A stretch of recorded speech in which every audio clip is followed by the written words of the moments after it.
How do you know that God is real? If you've never wrestled with that, I'm not sure if you thought deeply about it, huh? Lots of us were raised just believing that there is a God, but God is unique in the fact that he is spirit. Jesus said that in John chapter 4, God is spirit, so you can't necessarily see him or talk to him. So what makes God different than all these other characters of fantasy? How do we know for sure? The Bible would give two, if not three, really concrete answers to that question. The first would be in the book of Romans, so Romans chapter 1, verse 20.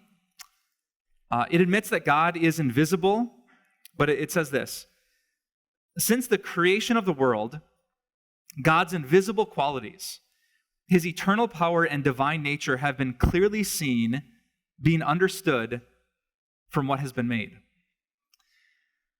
So God would say, look at the complex world that we live in, and you will see evidence that a God is real.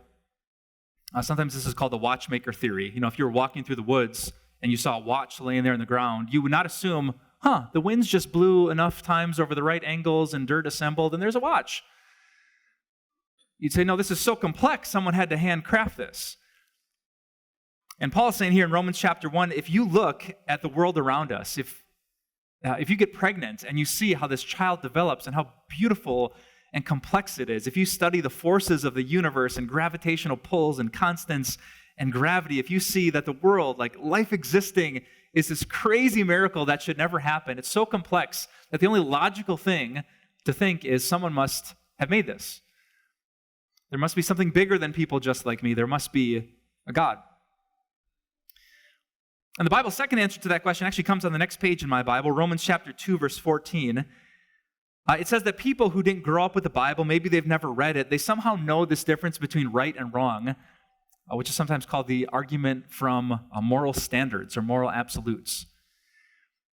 So if we would all agree that it's wrong for me to walk up to someone here in the front row and punch them square in the face, the question would be, well, why would we all think that? Unless there was something wired in us by God himself. This is where people who don't believe in God get into all sorts of problems because they know that there's a difference between right and wrong. They'll call racism or the abuse of a child wrong, but if there is no God, then that's not wrong. That's just your opinion.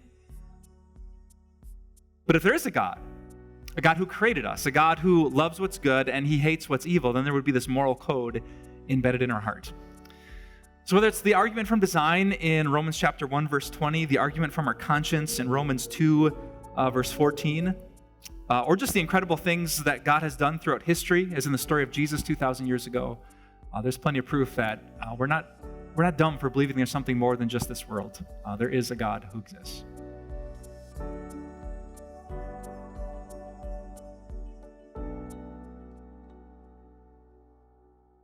Do you enjoy these videos? If you do, just click right here on subscribe. We would love to send more and more of God's grace into your inbox. And if you do, well, you'll be pretty blessed. Have a great week.